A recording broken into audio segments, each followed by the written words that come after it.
राधा राधा राधा राधा राधा राधा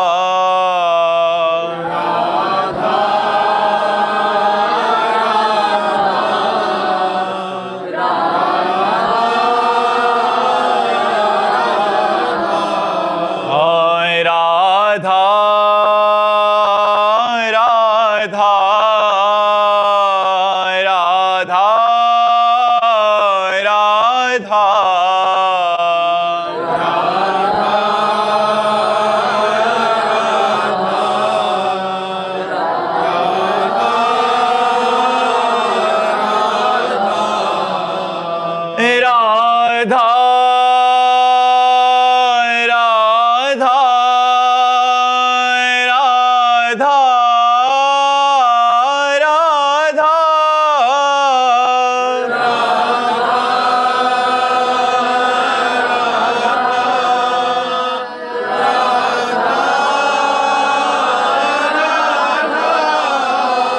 हाय राधा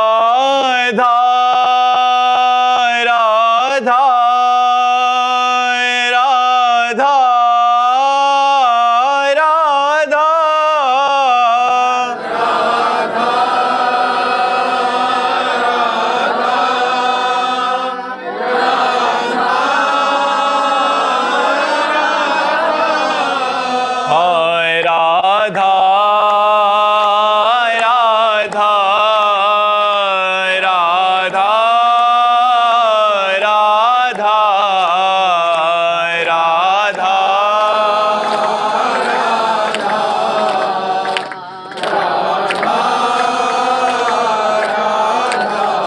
हाय राधा राधा राधा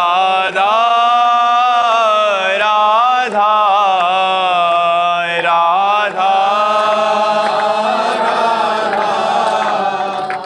राधा राधा श्री राधा वल्लभ लाल की, समस्त संत हरि भक्तन की, श्री वृंदावन धाम की, सद्गुरुदेव भगवान की। उदित शर्मा जी, नई दिल्ली से। राधे राधे महाराज जी। महाराज जी, मेरा प्रश्न है कि मैंने आपके एकांतिक वार्तालाप में आपको कहते सुना है कि हर प्रतिकूल परिस्थिति को हमेशा सहना चाहिए, मगर गीता जी में भगवान श्री कृष्ण ने अर्जुन जी को अन्याय के खिलाफ लड़ने के लिए भी कहा है। तो मेरा प्रश्न है कि क्या हमें किस स्थिति में सहना चाहिए और किस स्थिति में विरोध? दो बात समझनी है। एक है विरक्त मार्ग और एक है गृहस्थ मार्ग। इस समय भगवान छात्र धर्म का उपदेश कर रहे हैं। अर्जुन क्षत्रिय कुल में प्रकट हुए, छात्र धर्म का कि जो अधर्माचरण करता है, तुम राजकुमार हो, तुम्हारा अधिकार है दंड देना, इसलिए उनको दंड दो। लेकिन अगर यही एक साधु की बात हो तो भगवान उसे देखो, अगर कोई भागवत पढ़ता हो एकादश स्कंद में तितिक्ष ब्राह्मण की कथा भगवान सुनाते हैं एकादश स्कंद में। उस समय कहते हैं, हे उद्धव, यदि कोई गर्दन पकड़ कर दबा दे, बांध दे, पीड़ा दे, पिटाई करे, तो भी कुछ नहीं बोलना चाहिए, चुपचाप सह जाना चाहिए। बाहरी कोई सहयोग न लेकर अपनी विवेकमयी बुद्धि के द्वारा आत्मस्वरूप में सबको देखते हुए सह जाना चाहिए। तो उद्धव जी ने कहा सहना तो बहुत कठिन है। तब तितिक्षु ब्राह्मण की भगवान ने कथा सुनाई।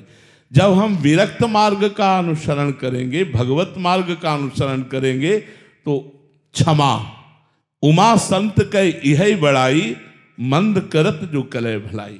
वो बुरा कर रहा है, हम उसका भला कर रहे हैं, ये हमारा साधु मार्ग है।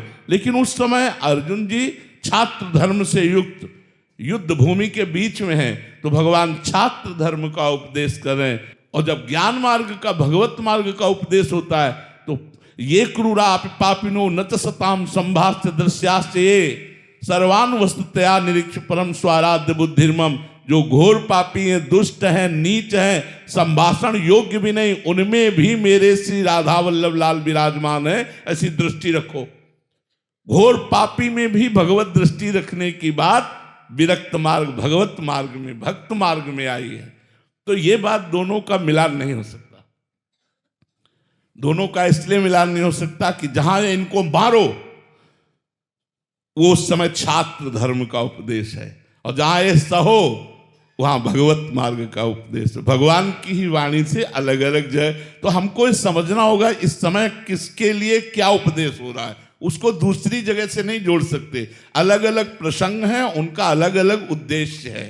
महाराज जी, गृहस्थ जीवन में किन बातों का मतलब विरोध कर सकते हैं और किन बातों को सहना चाहिए? गृहस्थ धर्म में हमारे ऊपर, जो सिर्फ हमारे शरीर के ऊपर अगर कोई गाली देता है, अपमान करता है, लड़ाई करना चाहता है तो हम नहीं लड़ेंगे। लेकिन हमारे परिवार के ऊपर, हमारी पत्नी के ऊपर, हमारे धर्म के ऊपर, हमारे राष्ट्र के ऊपर अगर बात आती है तो जितना हमारे में बल है उसका प्रयोग करेंगे, नहीं तो बड़े बल का, सरकार का सहयोग लेंगे और उसका विरोध करके उसको दबाएंगे, उसके अधर्म को रोकेंगे, उसकी बुरी चेष्टाओं का नाश करेंगे। अब ऐसा नहीं है कि जैसे मानो क्षमा शब्द हमारे लिए है, आप हमें गाली दे दो, आप हमें ऐसा।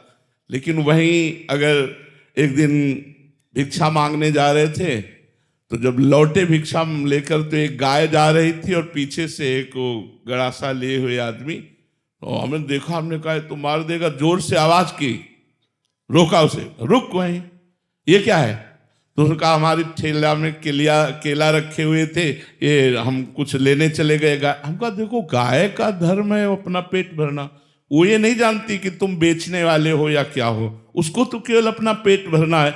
लेकिन आप इससे मार देते हैं, आप उसको ऐसे कैसे मार सकते हैं? और वो इस समय तुम बहुत धैर्य से बोल रहे हो, उस समय बिल्कुल क्रोध से बोल रहे थे, तभी वो रुका था जब क्रोध से बोले। कितने रुपए तुम्हारे केले, अभी हम व्यवस्था कर देते हैं, आप ऐसा। तो जब कभी अपने धर्म के ऊपर, किसी ऐसे दीनहीन के ऊपर कोई अत्याचार हो रहा हो तो वहां में साधुता नहीं धारण करनी, वहां में बल विक्रम धारण करना है। तो धर्म का अलग अलग स्वरूप है। गृहस्थ धर्म में इतनी सहनशीलता रखनी कि हम जा रहे हैं, हमें कोई बिना गलती के गाली दे रहा, हम सह रहे हैं। कोई झगड़ा करना चाहता है, हम बचा लेते हैं, अब अपने को बचा लेते हैं, नहीं करेंगे झगड़ा, और चार गाली दे दे सुन लेंगे। लेकिन धर्म के प्रति, परिवार के प्रति, इज्जत के प्रति, राष्ट्र के प्रति यदि कोई बात आवे तो मौन धारण करना अपराध है। उस समय मौन धारण नहीं करना, उस समय मुखर होना, उसका विरोध करना है, ऐसा है। रवीश कुमार जी हरियाणा से। श्री हरिवंश महाराज जी, शास्त्रों में कहा गया है कि अंतःमति सो गति। कृपया महाराज जी ये स्पष्ट करने की कृपा करें कि अंतःमति का वास्तविक निर्णय किस आधार पर होता है? क्या वह केवल मृत्यु के अंतिम क्षण के तत्काल चित्त विचार से तय होती है या फिर जीवन भर की साधना, नाम जप और अंतःकरण में बने संस्कारों से? सही बात तो पूछो तो जीवन भर की साधना का जो परिणाम है वो फाइनल अंत में मिलता है। ऐसा नहीं कि जीवन भर विषय भोगता रहा, पापाचरण करता रहा, अंत में वो राधा बोल देगा या राम बोल देगा, ऐसा नहीं है। हाँ, ऐसा है कि अचानक कृपा भगवान की हो जाए, वो पापी रहा है जैसे अजामिल, और उसको अपने पुत्र के बहाने निकला नारायण, और शरीर छूटने का समय था तो भगवत पार्षद आ गए, यमदूतों को तिरस्कृत करके उसे भगवत धाम की यात्रा की अजामिल ने। बकाया ऐसा सिद्धांत नहीं है। सिद्धांत ये है कि जो जीवन भर भजन करता है, भगवान का चिंतन करता है, यदि वो अंतिम समय भगवान का चिंतन नहीं कर पाता, बेहोश कोमा में चला गया, अब वो भगवत चिंतन करने लायक है नहीं, तो उस समय फिर भगवान उसके अंदर चिंतन देते हैं, क्योंकि सिद्धांत सिद्धांत है, अंतःमति सो गति। तो अब वो तो कामा में है, बेहोश है, अब उस समय उसके अंदर स्फुरित होगा राधा राधा, क्योंकि जीवन भर उसने भजन किया है। अब अंतिम फाइनल न बिगड़े तो उसके हृदय में भगवान स्वयं स्फुरित करते हैं, भगवान नाम या अपना रूप प्रकाशित करते हैं। या अंतिम समय किसी महात्मा की कृपा हो जाए, जैसे पूज्य राधा बाबा की कुटिया थी तो सामने एक बूढ़ी माई आकर के सोहनी लगाती थी रोज। उठते बैठते कभी बाबा की दृष्टि चली जाती थी तो कई वर्ष से वो सोहनी लगा रही थी नियम पूर्वक। फिर 2-3 दिन नहीं आई तो बाबा ने पूछा कि वो माता जी जो आती थी वो नहीं है।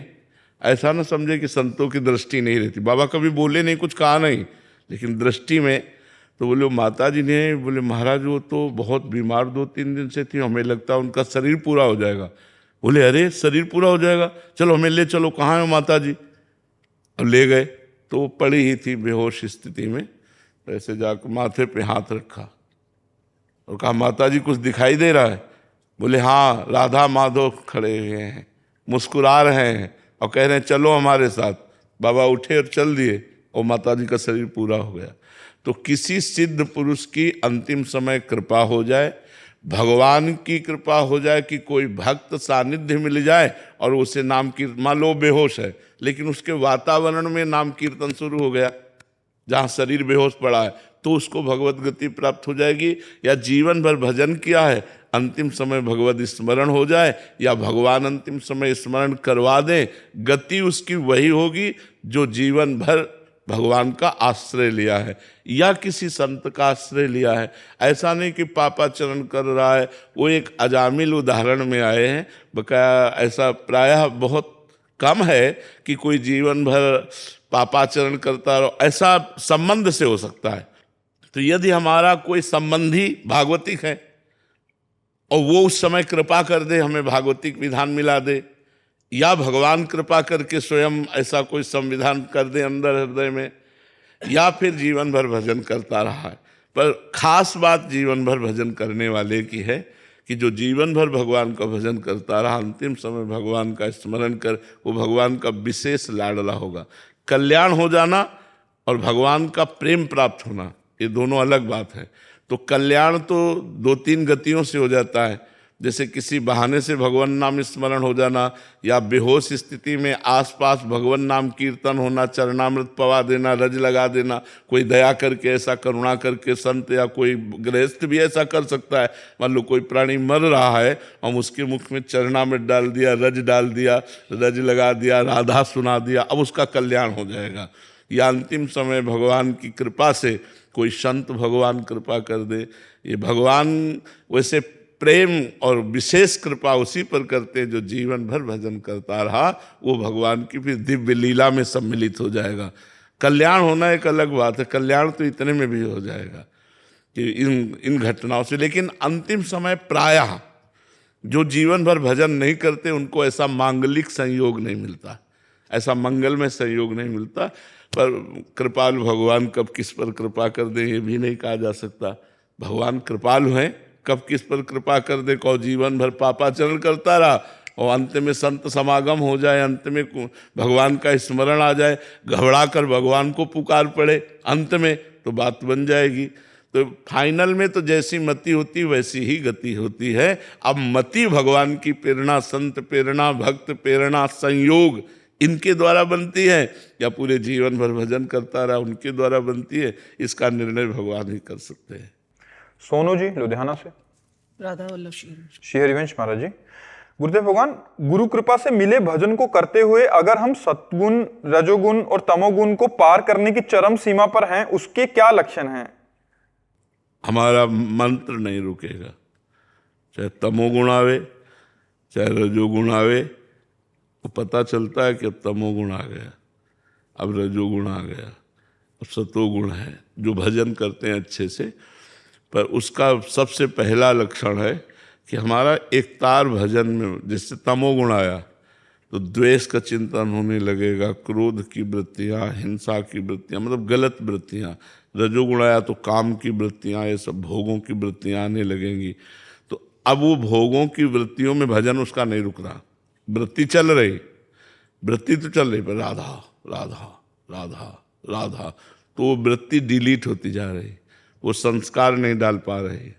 तो अब रजोगुण पर आप धीरे धीरे विजय प्राप्त करेंगे, क्योंकि रजोगुण भोग प्रवृत्तियाँ आ रही हैं और आपका भजन नहीं रुक रहा है। ऐसे तमोगुण की वृत्तियाँ आ रही पर आपका भजन नहीं रुक रहा है, सतोगुण की वृत्तियाँ आ रही पर आपका भजन नहीं रुक रहा। एक तार भजन चल रहा है और गुण के प्रभाव से प्रभावित होकर कोई क्रिया नहीं कर रहे आप। जैसे जब तमोगुण होगा ना तो जरा सी बात में गुस्सा आ जाएगा, आपको नहीं आना है, क्योंकि पता है इस समय हमारे अंदर तमोगुण है, राधा राधा, और बहुत बनावटी ही सही, लेकिन हम बहुत मुस्कुराकर मृदु भाषण करें। रजोगुण भोग प्रवृत्तियां बढ़ रही, स्त्री आकर्षण, धन आकर्षण, पुरुष आकर्षण, दुनिया का आकर्षण हमको व्यक्त नहीं करना, राधा राधा राधा, और दूरी बना के रखना, तो हम रजोगुण पर विजय प्राप्त कर लिए। दया, करुणा, मिलना जुलना, ये सब सतोगुण की वृत्तियों में आती है। उसको भी अंदर से निर्ममो निरहंकारा सम दुखा सुखा शमी, जो निर्मम होता है वो सतोगुण पर भी विजय प्राप्त कर लेता। कोई किसी से ममता नहीं, सब पर हमारी भावना है कि सबको सुख मिले, लेकिन ममता शरीर से किसी के नहीं, तो सतोगुण पर भी विजय प्राप्त कर लेता है। और भगवान का भजन छूटा तो गुण ने प्रभावित कर दिया और आप वैसी फिर क्रिया कर लेंगे।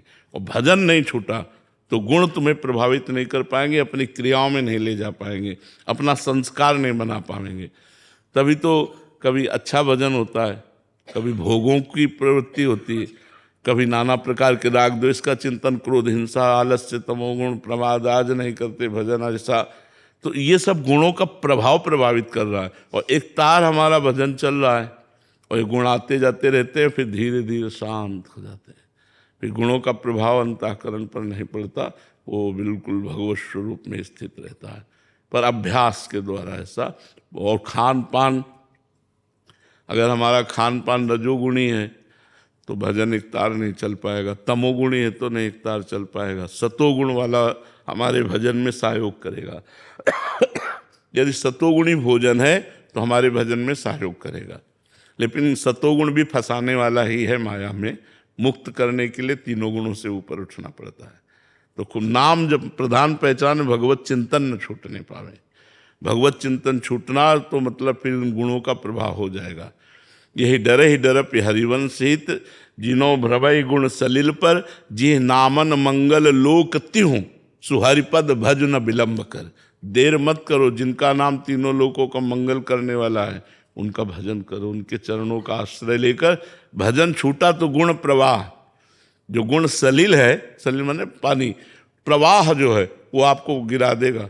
गुण का एक प्रवाह आता है, वो जिसे प्रवाह में काट करके तैरना बड़ा कठिन होता है। तो ऐसे गुणों के प्रवाह को काटने के लिए केवल नाम, भगवान का नाम, भगवान का आश्रय, वही गुण प्रवाह से पार कर पाएगा। तो भगवत भजन हमारा चल रहा है, तीनों गुणों का अपना प्रभाव आता जाता रहता, कोई फर्क नहीं पड़ता, धीरे धीरे आप विजय प्राप्त कर लेंगे। प्रधान दृष्टि भजन पे रखनी है। और जैसे हमारा भजन बने, वो खान पान, वो दृश्य, जैसे रजोगुण आया और मोबाइल में आप गलत बातें देखने लगे तो अब आप नष्ट हो जाओगे, गुण आपको नष्ट कर देगा। तमोगुण आया, आप वैसी प्रमाद स्थिति, निद्रा, आलस्य, लड़ाई झगड़ा, तो आपका भजन छूट जाएगा, चिंतन बिगड़ जाएगा। तो हमको ये करना है कि भजन न छूटे। हमें मेन पॉइंट पर रहना है कि हमारा भजन न छूटा तो कोई भी दोष, कोई भी विकार हमें परास्त नहीं कर पाएगा। और भजन छूटा तो फिर रही क्या गया, फिर वो गिरा देगा। ठीक है ना। खान पान सतोगुण होना चाहिए, हमारा देखना, सुनना, बोलना, पढ़ना, लिखना, ये सब सतोगुण होना चाहिए, तभी हम आगे बढ़ेंगे। दीप्ति बिष्ट जी, देहरादून से। राधे राधे महाराज जी। महाराज जी, क्या मन का भटकना लक्ष्य की स्पष्टता ना होने के कारण होता है और मन को एक लक्ष्य पर टिकाए रखने का सही तरीका? लक्ष्य भी बन जाने पर मन भटकेगा। क्यों भटकेगा? पूर्वाभ्यास। जैसे हमारा लक्ष्य है कि हम भगवान को प्राप्त करें और उसमें बाधक है संसारिक भोग। अब हम नहीं चाहते, हमारा लक्ष्य प्रभु है, पर पूर्वाभ्यास, जो हमारे मन का पूर्वाभ्यास भोगों में जाने का रहा है वो रहेगा। अब उसको काटना है नए अभ्यास के द्वारा। हमारे नया अभ्यास भजन का ऐसा करना है, इसमें नहीं माना जाएगा कि तुम्हारा लक्ष्य ठीक नहीं था इसलिए तुम्हारा मन चला गया। नहीं, गलत बात। लक्ष्य उसका ठीक है, पर पूर्वाभ्यास भोगों का जो मन का है वो मन चला गया और वो संभाल नहीं पाया और वैसी क्रिया कर बैठा। तुम्हारा लक्ष्य ठीक नहीं था इसलिए तुम, ऐसा नहीं हो सकता। उसका लक्ष्य ठीक है पर पूर्वाभ्यास गलती करा सकता है, या कुसंग, मतलब बिल्कुल लक्ष्य ठीक है, लेकिन थोड़ी देर के लिए कुसंग हो गया, गलत स्त्री, गलत पुरुष, गलत ऐसा संग हो गया और वो भ्रष्ट हो गया। तो खास बात है मन के पूर्वाभ्यास को नए अभ्यास के द्वारा काट करके हमें प्रभु में लगाना। और संसारिक लक्ष्य हो कोई कि मैं ये बनूंगा, मैं डॉक्टर बनूंगा, या मैं मतलब संसारिक दृष्टिकोण, ये तो साधक की दृष्टिकोण से तो तो सही। उसमें भी संयम की जरूरत है भाई। हमें कोई ऊंचाई प्राप्त करनी है तो हमें साधना करनी पड़ेगी। तो अगर सांसारिक पद भी चाहिए तो तपस्या करनी पड़ेगी, साधना करनी पड़ेगी। अगर आप ऊंचे पदों पे हैं तो पूर्व में आपने तपस्या की है, दान पुण्य किया है, उसके बल से आज हैं। आज करोगे तो आगे आपको प्राप्त होगा। बकाया संयम और पुण्य और संस्कार अपने अच्छे बनाने के लिए सबको तत्पर रहना चाहिए। हम संयम से रहें, हम अच्छे आदतें बनावें और भगवान की तरफ हम बढ़ें तो हमारा परम मंगल होगा, ये निश्चित है। कोई ऐसा कि हम भ्रष्ट आचरण करें और हम उन्नति को प्राप्त हों, तो हो सकता है कि आप भ्रष्ट आचरण कर रहे हो, आपके पुण्य है पीछे के जोरदार, तो आप आज उन्नति को प्राप्त होगे, लेकिन वो उन्नति टिकाऊ नहीं होगी, क्योंकि आपका जिस दिन वो पुण्य खर्चा हो जाएगा उस दिन आप बिल्कुल धम्म से गिर पड़ेंगे, नष्ट हो जाएंगे, किसी काम के नहीं। अगर हमको ऊंचाई पर टिके रहना है, ऊंचाई पर पहुंचना है, तो हमें पुण्य करना है, हमें तपस्या करनी है, हमें साधना करनी है। और भगवान तक पहुंचने के लिए तो दिव्य साधना करनी है, उसमें तो तनिक भी ढुलमुल नहीं, उसमें तो पूर्ण लक्ष्य। तो हमें पूर्वाभ्यासी जो विषयी मन है उसे भगवद अभ्यासी बनाना पड़ेगा, ये हमारी पक्की बात है। अगर हम पूर्वाभ्यास में ही लगे रहे तो हम फिर लक्ष्य तक नहीं पहुंच पाएंगे। पूर्वाभ्यास को काटना होगा, और पुरानी आदत को काटना बहुत कठिन होता है। छोटी छोटी चीजें पूर्वाभ्यास अगर हमारा है तो हमको हरा देती है, हमको विवश कर देती, फिर बड़े बड़े भोगों में आसक्ति। तो इसीलिए भगवान की प्राप्ति कठिन है कि पूर्वाभ्यासी मन हमको भोगों में लगा देता, हमको उसे काटना। साधना किस बात की है? इसी बात की है कि पूर्वाभ्यासी भोगी मन को योगी बनाना है। शरीर में योग चिन्ह धारण करने से योगी नहीं होता, मन को योगी बनाना है। जो मन विषयी है, भोगी है, उसे योगी बनाना है, भगवान से जोड़ना है। भगवान से जुड़ना ही तो योग है। चित्त वृत्ति को रोककर परमात्मा में लगाना ही योग है। तो इसलिए पूर्वाभ्यासी मन को भगवद अभ्यासी बनाना, और लक्ष्य दृढ़ है, पर पूर्वाभ्यास में अगर लग गए तो फिर भ्रष्ट हो जाओगे, ये बात है। अनुराग जी उज्जैन से। राधे राधे। राधे राधे महाराज जी। महाराज जी आपके चरणों में कोटि कोटि प्रणाम। महाराज जी पिछले 1 वर्ष से एकांतिक वार्तालाप सुन रहा हूं और नाम जपने का भी प्रयास कर रहा हूं। प्रभु अभी तो भोग केवल हमें लुभाने का प्रयास ही कर रहे हैं और हम चित्त उनमें लगा देते हैं, चाहे वो कोई व्यक्ति, वस्तु या अन्य सुविधाएं। प्रभु जब भोग भोगने के लिए पूर्ण रूप से अनुकूलता प्रकट करेगी तो तब हमारा क्या होगा? महाराज जी डर लगता है। उसे डर लगता है तो अच्छी बात है, लेकिन सही डर लग जाए तो हम बच सकते हैं। अभी सही माने में डर नहीं है, ऊपर से हम कहते डर है और अंदर से सुखद लगता है। भोगों की तरफ हमारी रुचि क्यों है? क्योंकि वो सुखद लगते हैं, सुख देने वाले लगते हैं। लगता है कि भोग लेते हैं तो सुखी हो जाएंगे, तो ऊपर से डर लगता है, अंदर से सुख बुद्धि है। अंदर से डर लगने लगे तो बचत हमारी हो जाए। वो होगा जब थोड़ा ज्ञान हो, थोड़ा हमको अध्यात्म का ज्ञान हो, तब बात समझ में आएगी। ये भोग, आप तो बच्चे हो, बड़े बड़े साधकों को, बड़े बड़े अच्छे परमार्थियों को भी लुभायमान कर लेते हैं, मतलब ज्ञानियों को भी लुभायमान कर लेते हैं। आप तो अभी बालक ही हो। ज्ञानिनामपि चेतांसि देवी भगवती ही सा बलादा कृष्ण मोहाय महामाया प्रेक्षति। बड़े बड़े ज्ञानियों के चित्त को बलात् अपहरण करके मोह में डाल देना, ये महामाया की सामर्थ्य है, कुछ छोटी मोटी। पर यदि हम दैन्य भाव से भगवान का आश्रय लेकर नाम जप करते हुए चले तो हम बच सकते हैं। अगर हमें ज्ञान हो जाए तो फिर अच्छा नहीं लगता। भोगों में सुख नहीं है, सुखाकर्षण है, सुख नहीं। जैसे हम जो चिंतन में सोचते हैं ना कि यार ऐसे से ऐसा ऐसा खाएंगे, ऐसे से ऐसा, वो जब हम खा रहे होते हैं तो वो सुख नहीं मिलता, जब हम भोग रहे होते हैं तो वो सुख नहीं मिलता जो चिंतन में था। ध्यान से हमारी बात समझना, यह अध्यात्म है। जैसे हम किसी भोग का चिंतन कर रहे हैं तो उस समय जो हमें सुखानुभूति हो रही, जो एकदम लग रहा है अब मिले, और जब वो भोग मिला तो थोड़ी देर में मन उससे खिन्न हो जाता है, वो सुख नहीं रहता। इसका मतलब भोगाकर्षण में सुख है, भोगने में नहीं। अगर हमारा चिंतन न हो और फिर कोई भोग क्रिया हो, देख लो सुख नहीं होगा। जैसे किसी को बोल दिया जाए कि आज तुम खूब विश्व के जो भोग चाहो भोग लो, कल 12 बजे तुम्हें फांसी दे दी जाएगी। अब हमें बताओ कौन सा भोग उसे सुख दे सकता है? क्योंकि उसका चिंतन हट गया, उसका चिंतन लग गया। अब बताओ, अब उसे कौन सा भोग सुख दे सकता है? सुंदर स्त्री, सुंदर भोग, सुंदर खान पान, वो कपड़ा, उसको किसी से कोई स्वाद नहीं मिलेगा। क्यों? क्योंकि चिंतन हट गया, चिंतन मृत्यु में लग गया कि कल 12 बजे तुम्हें फांसी दे दी जाएगी। तो जिसमें सुख है तो उसमें है, चाहे जिस परिस्थिति में है। परमात्मा में सुख है तो फांसी की सजा सुनने पर भी मुस्कुराहट होगी। जैसे श्री दाम नाम के एक भक्त थे, वो बड़े करुणाशील थे, भक्त में करुणा होती, दया होती। तो वो बादशाह के खजांची थे। तो जैसे कोई गया हो, महाराज मैं गरीब आदमी हूँ, बेटी का ब्याह है, तो खजाने से वो दे देते।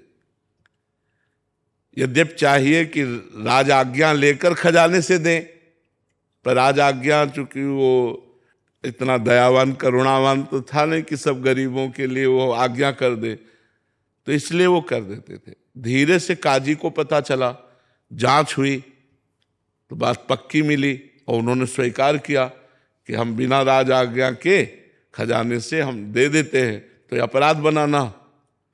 तो उनको राजा ने, बादशाह ने फांसी की सजा सुनाई, तुम्हें फांसी दे दी।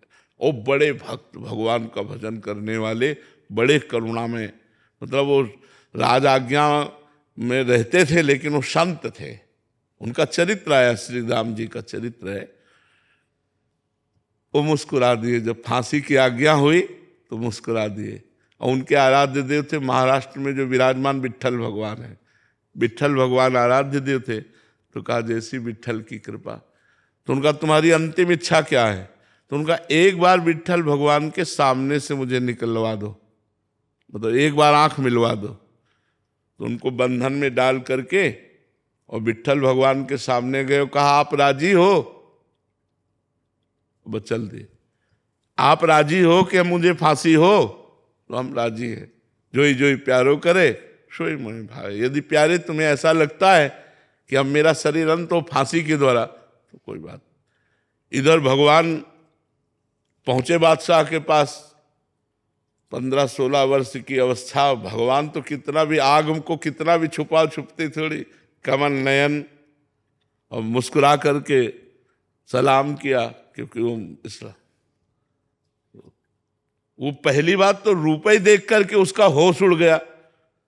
उन्होंने कहा सुनो, हमारे मालिक को तुमने फांसी की सजा सुनाई है खजाने के कारण, और ऐसे पीतांबर से छोड़े वो हीरे। बोले हीरे रत्न ऐसे हैं कि तेरा खजाना कुछ नहीं है। और देखा कि वो बड़े कीमती, ये ले और तुरंत मेरे आदेश कर मेरे मालिक को छोड़ा जाए। बोले मालिक? बोले श्री राम मेरा मालिक है, मैं उनका नौकर हूं भगवान। तो बोले श्री राम ने तो कभी बताया नहीं, बोले इतने गुप्त है कि पूछो मत, हमने मना किया कि तुम्हारी नौकरी ना करे। तुम्हारे पास ऐसे खजाने में है ही नहीं रत्न और हीरे जैसा हमारे मालिक के पास है। अब वो तुरंत आदेश करने में लगा, जाओ तुरंत उनको रोको। वो बद स्थान की तरफ ले गए, कहीं उनको फांसी न दे दी जाए। तो घुड़सवार दौड़े, उनको रोक। इतने में भगवान अंतर ध्यान होगा। अब वो पागल बादशाह कहाँ गया हो, कहाँ गया? श्री राम को बादशाह हाथ जोड़कर बोले एक बार अपने नौकर की दर्शन करा दो, दीदार करा दो। बोले हमारे को नौकर? हम तो आपका नौकर है। बोले नहीं, उसका नाम बिट्ठू था, बिट्ठू बोला था, और वो इतनी अवस्था का लगभग था और ये हीरे देकर गए, तो उनके आंखों में आंसू आ गए।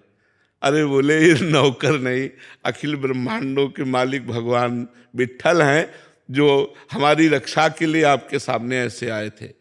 तो अगर भगवान से संबंध है तो किसी भी स्थिति में मन विचलित नहीं होगा। अगर भगवान से संबंध नहीं है तो फांसी की सजा या मृत्यु की या कैंसर या बड़ी बात सुनते ही हमारा चित्त, अब उसको भोग अच्छे थोड़ी लगते हैं, तो हमारा चित्त भगवान में जैसे जैसे लगता जाएगा, भोगों में सुख नहीं है, ये पक्की बात है, आकर्षण है, भोगाकर्षण है, भोगों में सुख नहीं तो आप सब गृहस्थ तो सुखी हो जाते ना, बोल देते अब कछु नाथ न चाही, मुझे मिल गया सुख, लेकिन आज तक किसी को नहीं मिला। वही भोगने की लालसा, वही फिर खाने की लालसा, देखने की लालसा, सुनने की, ये इंद्रियों के शब्द स्पर्श रूप रस गंध जो है ना, ये आकर्षण मात्र है, इनमें कोई सार बात नहीं। सार बात भगवान में है। मन सब कुछ प्राप्त करके भी एक अशांत रहता है, एक कुछ खोज करता है सुख की, मन में वो प्रसन्नता नहीं, क्योंकि वो प्रसन्नता तभी पूरी होगी जब भगवान से हम जुड़ेंगे। तो हमारा चित्त भगवान में लगे, ऐसा प्रयास करो तो भोगों से मन हट जाएगा। द्वैता भेषी जी, राधे राधे महाराज जी। महाराज जी, ईश्वर स्मरण नाम भजन से अत्यंत रुदन शुरू हो जाता है, एक तड़प सी होती है, असह्य रुदन चालू ही रहता है। रुदन को नियंत्रित करने के लिए नियम से 11 बार दुर्गा सप्तशती शुरू किया है महाराज जी, बट महाराज जी इसमें कैसे मन अशांत हो जाता है, फिर ईश्वर प्राप्ति का मार्ग ऐसे में? ये बात सही नहीं है, बिल्कुल सही नहीं है, क्योंकि हम उसी मार्ग के प्रतीक हैं। मन अशांत हो जाता है रुदन करने पर। भगवान के नाम पर, भगवान के चिंतन पर जब रुदन आएगा ना, तो मन नाच पड़ेगा, आनंद में डूब जाए। नहीं, शब्दों का सारा खेल है। बातें हाथी पाइयो, बातें हाथी पाओ। बात में हाथी इनाम में मिल जाएगा, बात में ही हाथी के पैर के नीचे कुचला दिए जाओगे। मन अशांत हो जाता है, ये शब्द पाठ करते करते मन अशांत हो जाता है। दुर्गा सप्तशती किस बात के लिए? मन अलग अलग विचारों से भर जाता। तो कहाँ भगवान में प्रेम है? जब प्रेम हो जाएगा भगवान में, तो यही तो होता है ना कि हमारी बात समझो। अध्यात्म का प्रश्न है, अध्यात्म के उत्तर हैं, तो थोड़ा कड़ुए लग सकते हैं। हमें हर समय रुदन होता है भगवान के नाम का चिंतन करके, और हमारे विचारों में परिवर्तन होता है, और हमारा मन अशांत रहता है। दोनों बिल्कुल विपरीत से। अभी नाम जप करो, डट के नाम जप करो, और एक मार्ग पकड़ो, एक मार्ग कोई पकड़ो। हम कह रहे हैं माँ को पकड़ो तो माँ को पकड़ो, प्रभु को पकड़ो तो प्रभु, एक को पकड़ो और चलती रहो, और जो अनुभूतियां उन्हें गुप्त रखो, तो आगे आप अध्यात्म में। नहीं तो कोई स्थिति थोड़ी है। जब रोना आता है ना भगवान के लिए, रोम रोम पुलकित हो जाता है, मन एकदम आनंद से उन्मत्त हो जाता है। उस दशा को कैसे वर्णन करें? वो कोई साधारण दशा है? गदगद सुर नैना सजल दंपति रस रहे भीन, व्रत वृंदा विपिन में फिरे प्रेम तल्लीन। जब तो वो केवल आह भर करके पुकार सकता है और कुछ नहीं बोल सकता। राधा, हा प्रियाजू, हा कृष्ण, हा प्रीतम, बस अशांत। अरे उसको छू ले तो अशांत शांत हो जाए, उसको देख ले तो अशांत शांत हो जाए। इतना वो शांति का स्वरूप हो जाता है जो भगवान के प्रेम में। इसलिए नाम जप करो, शास्त्रों का स्वाध्याय करो, गंभीर रहो, कोई दंभ ना आने पावे। दंभ माने होता दिखावा, कोई दिखावा ना आने पावे तो आपकी भक्ति सही रास्ते में चल पाएगी। अगर भक्ति को दंभ रूपी रोग हो गया तो फिर नष्ट हो जाएगी। दिखावा नहीं होना चाहिए, ये अंतर की गुप्त वस्तु है। अगर हम बनावटी ही रोएं तो भगवान उसे सही मान लेते हैं। एकांत में रोएं, प्रभु हम तब प्रेम के आंसू हैं कि नहीं मुझे पता नहीं, लेकिन आपके लिए हैं। अगर हम बनावटी भी एकांत में रोएं तो भगवान उसे सच्ची मान लेते हैं और कभी हमें सच्चा प्रेम दे देंगे। लेकिन हम ये दिखावा करें कि हम प्रभु के लिए रोते हैं तो फिर बिगड़ जाएगी, फिर भक्ति नहीं आएगी, नाटक रह जाएगा। रश्मि राजपूत जी, औरैया। राधे राधे। राधे राधे महाराज जी। महाराज जी, मैंने आपके श्रीमुख से एक सत्संग में ये सुना था कि साधक को किसी से पैर नहीं छुआने चाहिए, पुण्य नष्ट हो जाते हैं। गुरुदेव, मैं एक शिक्षिका हूँ, जैसे कि मैं विद्यालय जाती हूँ, सभी बच्चे आकर पैर छू लेते हैं। मेरा मना करने के बाद भी कि मैं बोलती हूँ राधे राधे बोलो, बस यही प्रभु की इच्छा है। पर महाराज जी, ऐसी स्थिति में जब वो पैर छू लेते हैं तो मेरा पुण्य नष्ट होगा? नहीं, नेत्रों से तुम उन्हें प्रणाम कर लो। जैसे कोई आके बच्चा पैर छूता है तो तुरंत, हे भगवान आप इस रूप में हो, अच्छा राधे राधे, ठीक है। ऊपर से हम भले सांसारिक व्यवहार करें, लेकिन अंदर से हमें भागवतिक रहना चाहिए कि इन सब बच्चों के रूप में भगवान ही है, हमें सेवा दी है पढ़ाने की, मेरे भगवान ही है, ऐसी भावना रखनी चाहिए। जैसे कोई आके पैर छू लेता है या साष्टांग दंडवत करता है या नमस्कार करता है, तो अपने लोग पहले उसे नमस्कार कर लेते हैं। आप आ ही रहे हो, हम पहले मानसिक नमस्कार कर लिया, अब आपका जो मन है, चाहे साष्टांग करो चाहे पंचांग करो, कोई तो जैसे बच्चा आ रहा है तो पहले आप मानसिक प्रणाम करो कि इसमें भगवान विराजमान है, तो आपका पुण्य नष्ट नहीं होगा। ध्याना सोनी जी। राधे राधे महाराज जी। महाराज जी, कोटि कोटि प्रणाम। महाराज जी, गीता जी में कहा है कि कर्म करो पर फल की चिंता ना करो, परंतु महाराज जी हम विद्यार्थी काल में हमारा लक्ष्य अच्छे मार्क्स लाना है ऐसा रहता है, तो फल के बिना कैसे हम कर्म? वो बड़ी ऊंची बात है। तो अभी तुम जैसा भाव कर रहे हो ऐसा ही करो। किसका प्रश्न है? ऐसा ही करो कि मैं अच्छी पढ़ाई पढ़ूं और मैं अच्छे नंबर लाऊं, मैं ग्रेजुएट बनूं, ऐसी भावना करो। अभी वो अध्यात्म की ऊंचाई की बात है कि कर्म बंधन से मुक्त होने का उपाय क्या है? कर्म करो और फल की आशा न रखो। अभी आप कोई अध्यात्म में थोड़ी चल रहे हैं, अभी बच्चे हो। अगर फल की आशा नहीं रखोगे तुम, तो तुम्हारी रुचि नहीं होगी पढ़ाई में। समझो, जब हम फल की आशा करते हैं तो हमारी रुचि ज़्यादा बढ़ जाती है। हम आशा करते हैं कि हमारे व्यापार में अच्छा लाभ हो, और अगर हम आशा ना करें तो इतना प्रयत्न व्यापार में क्यों करें? आप समझना। तो एक स्थिति आएगी जब आप इन सब बातों को प्राप्त करने के बाद भी अशांत होगे, तब आप प्रश्न करोगे कि अब मैं क्या करूं, क्योंकि अच्छी नौकरी है, रुपया भी मिलता है, परिवार भी सब है, फिर भी मेरा मन व्याकुल है। तब आपको अध्यात्म का रास्ता मिलेगा। अध्यात्म में ये बात है कि कर्म करो, फल की आशा मत रखो। सुख दुखे समय कृत्वा लाभालाभो जया जयो। आपने कर्म किया, परिणाम में सुख मिला या दुख मिला, लाभ मिली या हानि मिली, जय हुई या पराजय हुई, इसकी चिंता मत करो। ये एक बहुत अच्छे साधक की बात है। अब कोई खिलाड़ी से कह दे कि तुम विजय की आशा मत करो, तो भाई वो विजय की आशा से ही खेल उत्साहपूर्वक खेल पाएगा। बात समझना हमारी। एक किसान से कहो कि वो पहले ही आशा करता है कि मैं फसल बोऊंगा तो इसमें 1 मन गेहूं लगेगा बीज में, तो 40 मन बाद में होगा। वो आशा करके पसीना चुआता है, मेहनत करता है।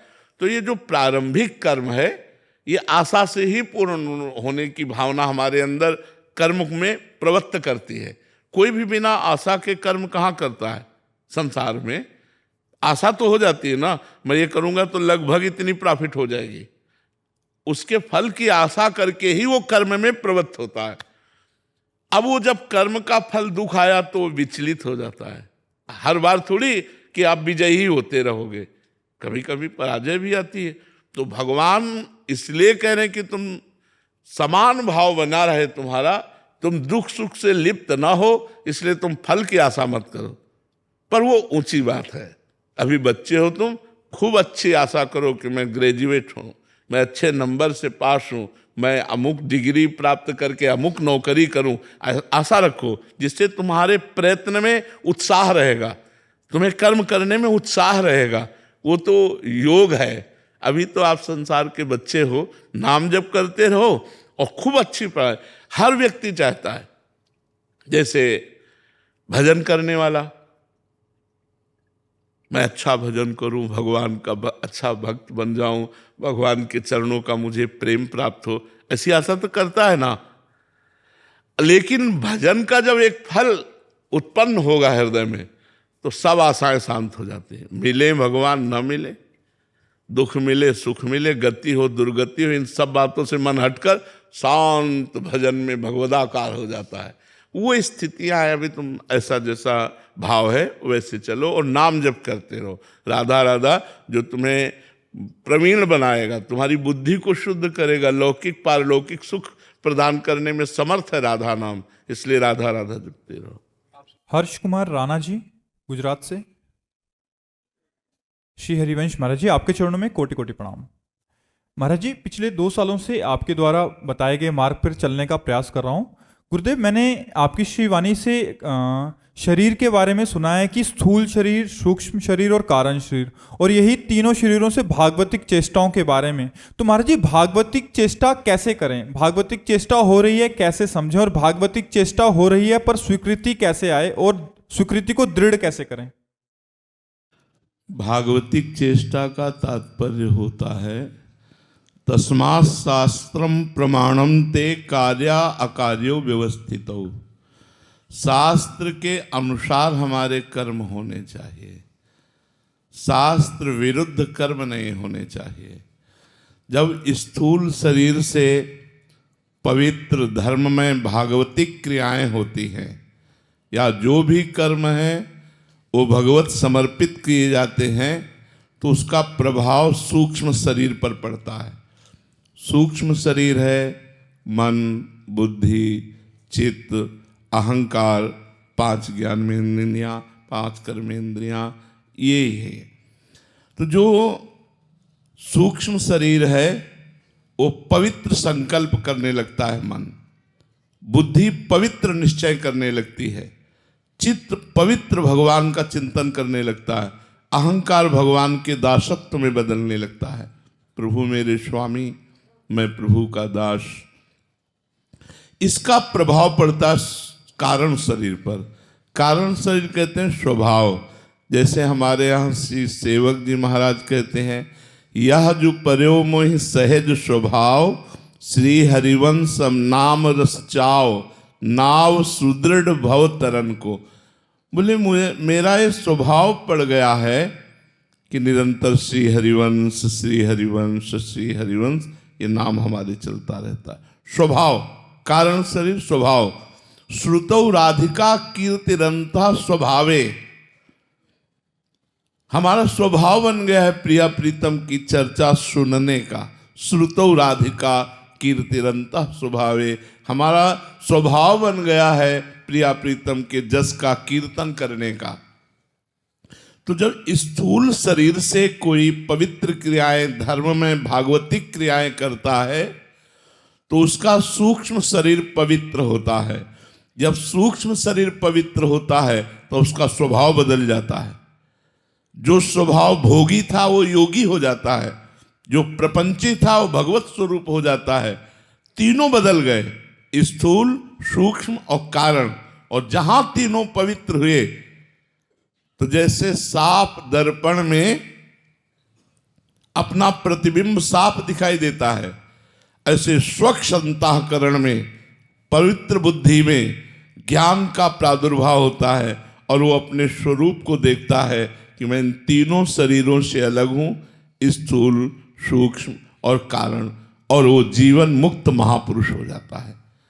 इन्हीं शरीरों के राग के कारण हमारी दुर्गति होती है, क्योंकि कर्ता भाव होने के कारण जो हम कर्म करते हैं उसके अनुसार फिर जन्म होता है, फिर कर्म करते हैं, फिर जन्म होता है, बार बार जन्म, बार बार मरण, बार बार माँ के गर्भ में जाना, ये हमारा चलता रहता है तब तक जब तक तीनों शरीर पवित्र नहीं होंगे।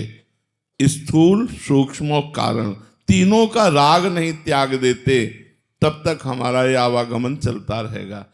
तो चाहे भक्ति के द्वारा, चाहे ज्ञान के द्वारा, तीनों शरीरों को पवित्र करना और तीनों शरीरों का राग त्याग देना, तब वो मोक्ष या प्रेम को प्राप्त होता है।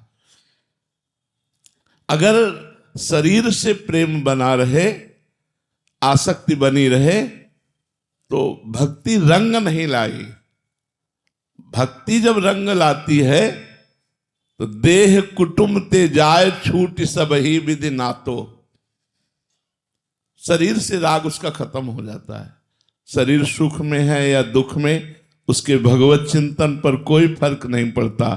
और यदि शरीर में राग है तो दुख पड़ते ही भगवान का विस्मरण होने लगता है, वो पीड़ा, वो चिंता, वो शोक ग्रसित हो जाता है।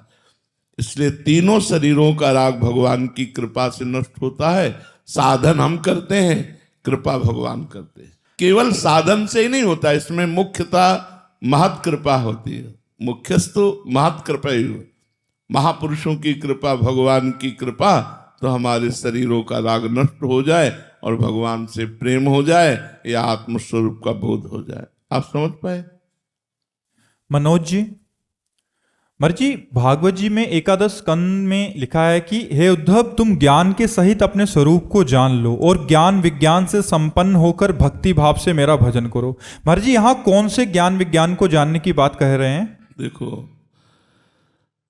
भगवान का जो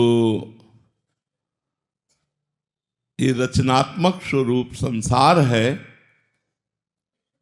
ये भी भगवत स्वरूप ही है। मूल बात समझो, ये जो रचनात्मक संसार आप देख रहे हैं, जड़ चैतन्य,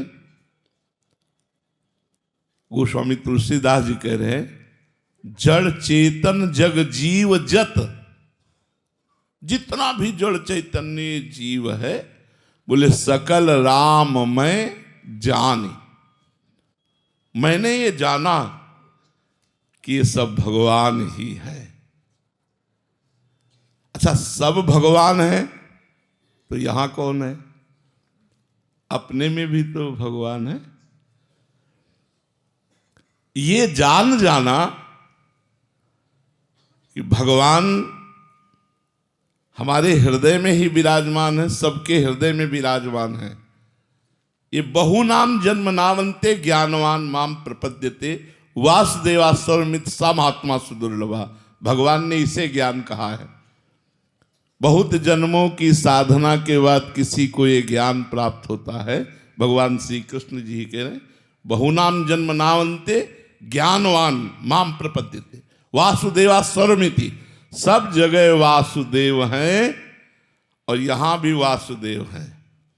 ये जान लेना ज्ञान है। और उस ज्ञान में समस्त भोगों का, रागों का त्याग करके भगवदानंद में डूबना, ये विज्ञान है। भगवदानंद में डूबना ये विज्ञान है। तो भगवान कहते हैं ये तुम जान लो और ये अनुभव करो।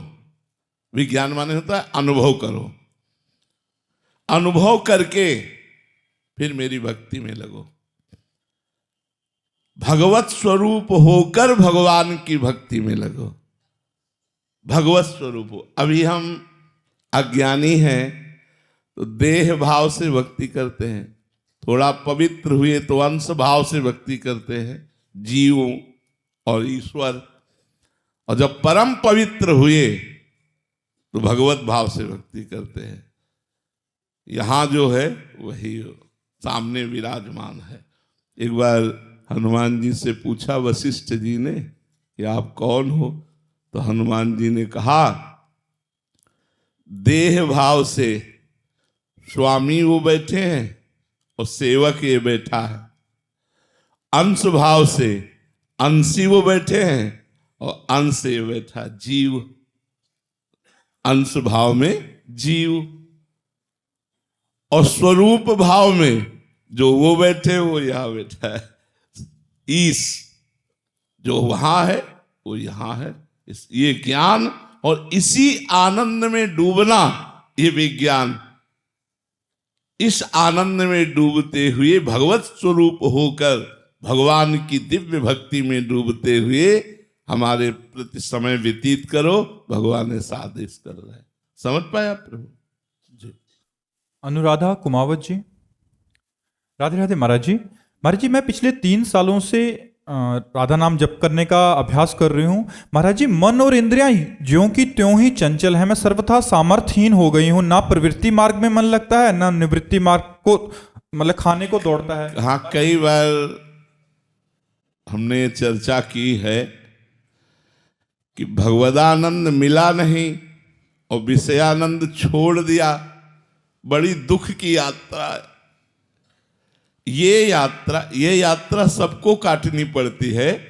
ये यात्रा ऐसी है कि बिना साधु संग के चली ही नहीं जा सकती, क्योंकि विषयों के प्रति सुख बुद्धि है और भगवान के लिए हम अपना जीवन अर्पित करना चाहते हैं, तो भोगों का हमें त्याग करना पड़ेगा। सुख है, ऐसा होना ही इच्छा है भोगने की। अब उस साधक का जो जीवन होता है वो बड़ा आग में जीवन होता है। भगवदानंद मिला नहीं, विषयानंद छूटा नहीं। अब बताओ कैसे जिए? तब उसे सत्संग जीवित रखता है। उसके अंदर सत्संग नवीन उत्साह और आशा पैदा करता है और भजन उसको दृढ़ करता है। साधन को हरि भजन है, कै सत्संग सहाय। सत्संग सहायता करता है कि उत्साह आता है, नहीं नहीं हमें प्रभु मिलेंगे, हमें विषयों की तरफ नहीं जाना, हमें परमात्मा की तरफ ही चलना है। नहीं तो देखो, मन पूर्वाभ्यासी भोगों का है, पूर्व से अनेक जन्मों से भोग भोगता आया है। आज हम उसे भगवान में लगाने के लिए समय दे आहा, वो भी कितना दे पा रहे हैं तो देख लो। 24 घंटे देते हो, 10 घंटे देते हो, 5 मिनट देते हो, कितना देते हो? जब मन को हम 24 घंटे विषयाभ्यास से काट कर भगवत अभ्यास में लाएंगे तो ये मन, जानते हो, बहुत बलवान है। मन से बड़ा बलवान कोई नहीं है। ये बड़े बड़े वीरों को भी घुटने पे ला दिया है। जो अपने चक्रवर्ती रहे हैं उनको भी घुटने पे ला दिया है मन। जो चाहता है वही करवा के रखता है, वही करवा के रखता है। मतलब ये बहुत बड़ा मन है। चाहे जितना बड़ा कोई गुरु हो, जो मन को चेला नहीं बनाए वो गुरु हो ही नहीं सकता। नहीं तो मन गुरु रहता है, मन गुरु रहता है, ध्यान रखना। जो मन को चेला बना ले, जो मन को दास बना ले, जो मन को परास्त कर दे, वही परमार्थ पथ का विजयी उपासक होता है। तो जब हम सोचते हैं, कभी आप इस बात का अभ्यास कीजिए, जैसे आप कोई भी चीज रोज पाते हैं जो मन को अच्छी लगती है, चाहे वो कोई व्यसन हो या कुछ भी हो। अब सोचिए कि आज से नहीं करूंगा, और फिर मन को झांकिए तो पहले आपको उतना वो परास्त नहीं करता था जितना अब परास्त करेगा वो आपको। जब जिस दिन से नियम लिया कि आज से नहीं, यही दिमाग में आएगा कि वो मन उठा के आपको पटकने की हजारों कोशिश करेगा। और यदि आप भगवान नाम जप नहीं करते, साधना नहीं करते, तो उठा के पटक देगा, बच ही नहीं सकते। ये सब लोग देख लो। एक इंद्री का विषय नहीं, हर इंद्री के विषय में बहुत बलवान है। और ये बलवान तब आपको दिखाई देगा जिस दिन आप इसके विरुद्ध चलोगे। नहीं खाऊंगा, ये नहीं देखूंगा, ये नहीं करूंगा, तब आप देखो आपको जलाता कैसे है।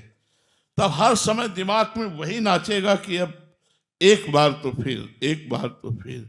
बस इसी को जो मार दिया वो भगवान का लाडला बन जाता है, भगवान का प्यारा बन जाता है। मन मार्या तन बस में कीन्हा, हुआ भरम सब दूर, बाहर से कछु दिखत नाही, अंदर चमके नूर। आपो त्याग जगत में बैठे, नहीं किसी से काम, उनमें तो कछु अंतर नाही, संत कहो चाहे राम। जिन्होंने अपने मन को मार लिया, मन का मारना बहुत कठिन है, ये वही जानते हैं जो मार रहे हैं। अब जो विषयों में गिरे पड़े हैं वो क्या जाने कि मन का मारना क्या होता है।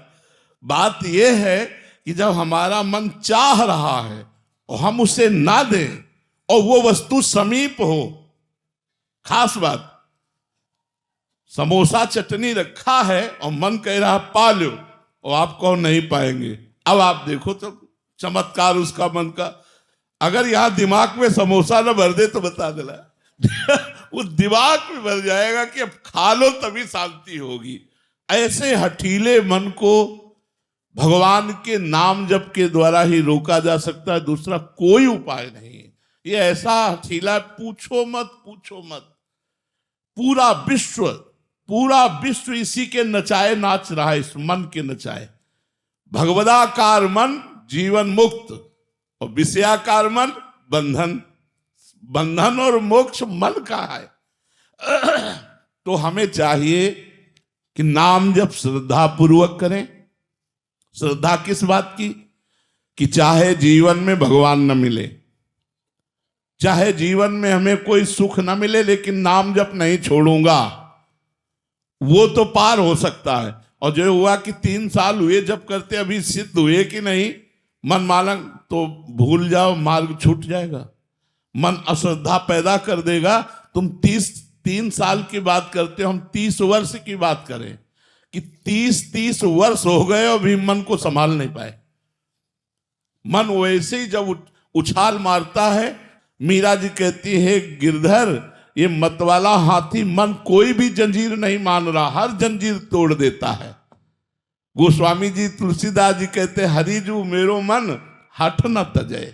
ये बड़ा हठीला है प्रभु, ये मानता नहीं है। और तो आखिरी में वो कहते हैं हौ हार्यो कर जतन विविध विधि अतिशय प्रबल अजय तुलसीदास बस होय तबे जब प्रभु पेरक बरजय। मैं हार गया यतन करके नाथ, मेरे से वश में नहीं हुआ, अब आप कृपा करो, आप रोक दो इस मन को। ये बहुत जोर की बात, आप रोक दो, ये मन शांत हो जाएगा, क्योंकि इसकी डोरी आपके हाथ में है। तो हम भगवान का आश्रय लेकर नाम जप करें और ऊबे नहीं। और मन जिस चीज के लिए हठ कर ले, उस चीज पर विचार करो कि ये धर्ममय या अधर्ममय। अगर अधर्ममय है तो ना ना ना, और धर्ममय है तो फिर कर देना। अब जैसे वो कह रहा है कि आज हमको अमुक चीज पानी है, वो पाने लायक है, तो फिर आप व्यवस्था करो, उसको थोड़ा अपने पक्ष में करो। एकदम आप ना खींच जाओ, इतने बड़े वीर नहीं हो, गिरा देगा, पक्का गिरा देगा। हम लोग खूब इसका अनुभव किए हुए हैं। इसको पक्ष में भी लेना पड़ेगा। जैसे जंगली जानवर हो तो उसे डंडे का भी भय और खवाने का भी है, दोनों बात रहे। उसको प्यार भी दो और उसको भय भी दो। तो भय अधर्म के लिए और प्यार धर्म के लिए। वो कहता है आज ये हम खाएंगे, ये पिएंगे, और वो धर्ममय है, तो कोशिश करो यदि आपके पास व्यवस्था है तो उसे खवा पिला दो। अगर धर्म के विरुद्ध है फिर नहीं, फिर तो ना ना ना, कुछ भी करे तो वो क्या करेगा, वो जलाएगा हमारे हृदय को, और उस जलन को जो सह गया वही भगवत प्राप्त हो जाता है। यम ही न व्यथ्यन्ते ते पुरुषम पुरुषर्षभ सम दुखा सुखा धीरम स्वमृतत्वाय कल्पते। जो मन के द्वारा दी हुई जलन से व्यथित होकर परास्त नहीं होता, सुख दुख में समान भाव रखने वाला महात्मा अमृत पद का अधिकारी होता है। महात्मा शब्द सबके लिए है, वो चाहे किसी कपड़े में हो, यदि वो धैर्यवान और भगवान का निज जन भजन करने वाला है, वो महात्मा ही हो, चाहे गृहस्थ हो चाहे विरक्त हो। महाराज जी, एक साधक कह रहे थे कि जैसे आप बोलते हैं कि 25-25 साल हो जाते हैं, मन को काबू करना बड़ा कठिन है, भगवत कृपा हो तो एक वो है। तो महाराज जी कह रहे हैं कि कभी कभी एकदम उत्साह रहित हो जाता है मन की, मतलब कि 25 साल हो गए इन महापुरुषों को, तो फिर बिल्कुल उत्साह रहित हो जाता है। पर भगवान फिर कृपा करते हैं और सहयोग करते हैं। कभी कभी मन एकदम निराशा पैदा कर देता है। बताया नहीं कि भगवान तो मिले नहीं, और विषयानंद सामने दिखाई दे रहा है भोगने के लिए, और मन लालायित है पर भोग नहीं रहा, क्योंकि भगवान के मार्ग में चलना है। तो उस साधक के ऊपर भगवान विशेष कृपा करते हैं। जहां वो लड़खड़ाने लगता है तहां कृपा करके संभालते हैं और फिर अपना आकर्षण देते हैं। क्योंकि ये मार्ग प्रारंभ भी भगवान से होता है, और मध्य भी भगवान में है, और अंत भी भगवान से ही होता है। साधक की कोई सामर्थ्य नहीं, उसका साधन भी भगवान है और उसके साध्य भी भगवान है। तो जब कभी निराशा छाई, निराशा का अंधेरा छाया जीवन में, तो प्रकाश का पुंज बन करके आए और कोई ऐसी बात करी, कोई ऐसी झांकी दिखाई, कोई ऐसी घटना घटाई, अरे मेरे प्रभु, अरे मेरे दीन बंधु, फिर मन भाग पड़ा भगवान की तरफ।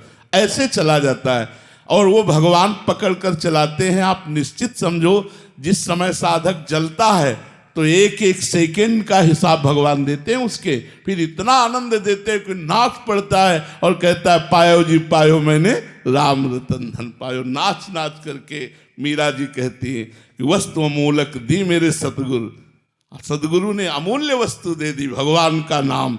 इतना परमानंद मिलता है, जीव कृतकृत्य हो जाता है। इसलिए थोड़ी ये जलन तो बर्दाश्त करनी पड़ेगी।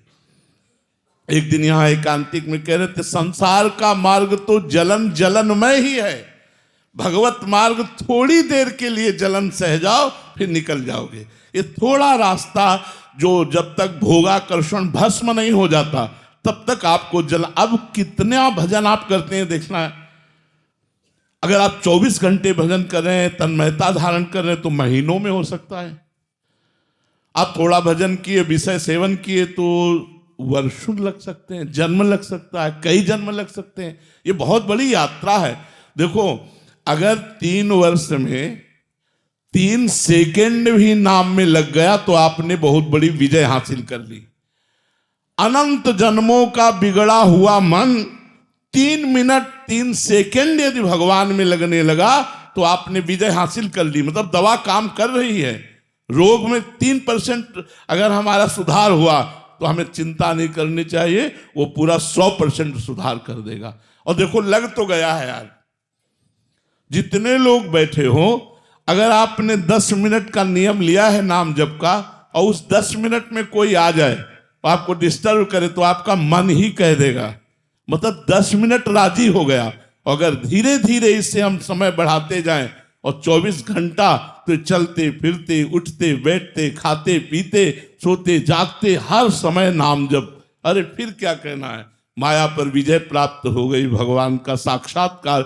जैसे जैसे नाम पाप नष्ट करता है वैसे वैसे मंगलमय भगवान की झांकी सामने आने लगती है और देख देख कर साधक पुलकित होता है, आनंदित रहता है। फिर आगे का मार्ग तो इतना आकर्षणमय है कि दौड़ पड़ता है साधक पर। इतना मार्ग जो है वो बहुत खतरे का है, ये बिना गुरु कृपा और संत संग के नहीं चला जा सकता। महाराज जी, आप 2 प्रकार के सिद्धांत बताते हैं। एक है जो साधक साधन करके परिपक्व होता है उसका, और एक कहते हैं कि आपकी खिलाड़ी के हाथ का गेंद बन जाओ। तो ये भी एक सिद्धांत की उनके हाथ का है तो वो गिरेगा भी तो इतनी जोर से थपक लगाए। हाँ, तो साधक ही तो खिलाड़ी के का खेल का गेंद है, साधना ही तो वो गेंद है।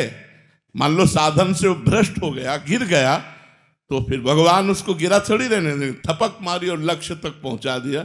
ये तो बड़े बड़ों के जीवन में आता है। देखो, जो दौड़ता है वही गिरता है, जो गिरा पड़ा है वो क्या गिरेगा। जो साधना में चल रहा है वही तो भ्रष्ट माने होता खिसकना, फिसल जाना। फिसलेगा तो वही जो दौड़ रहा है ना, तो उसको इनाम मिलता है, कोई ऐसा थोड़ी कि दंड मिलता है। जो कुश्ती लड़ते हैं तो मान लो 5000 की कुश्ती तो 5000 रुपया जीतने वाले को मिले, लेकिन 2500 उसको भी मिलेगा। जो हारा है 2500 उसको भी देते हैं, उसका भी। तो इस मार्ग में अगर हार भी गए तो विजय ही होगी, तो लाभ ही होगा, हानि तो होनी ही नहीं है भगवत मार्ग में। श्री हरिवंश महाराज जी। महाराज जी, मेरे घर में मेरे बुजुर्गों ने अपना कुछ अर्थ संभाल कर रखने को मेरे को दिया था 15 वर्ष पूर्व, लेकिन 10 वर्ष पहले ही वे शरीर छोड़कर चले गए। तब से उनका अर्थ मेरे पास सुरक्षित है, इसकी जानकारी किसी को नहीं है। मैं इसका उपयोग कैसे और कहाँ करूं जिसका उनको पूर्ण लाभ हो। वैसे धर्मार्थ कर दो तो बहुत अच्छा रहेगा। जैसे आवारा गायें, बूढ़ी गायें, बीमार गौएं जहाँ सेवन की जाती हैं, नंदी, हम इसलिए ये नाम ले रहे हैं कि इनमें स्वार्थ नहीं है। लेकिन बूढ़ी गौएं, बीमार गौएं, आवारा, नंदी, इनकी जहाँ सेवा होती हो, या जहाँ गरीब लोगों को फ्री औषधि दी जाती हो वहाँ, या संत, जहाँ संत भगवंत की सेवा होती हो वहाँ दे दो, या गौशाला में दे दो ऐसी, या किसी मिशन में ऐसे दे दो जहाँ गरीब लोगों को दवाएं दी जाती हैं, उनकी वस्त्र आदि बीमारी की, ये सब। तो ऐसी जगह लगा दो तो तुम्हारे जिन्होंने धन दिया है उनका कल्याण हो जाएगा, उनका मंगल हो जाएगा। ठीक है।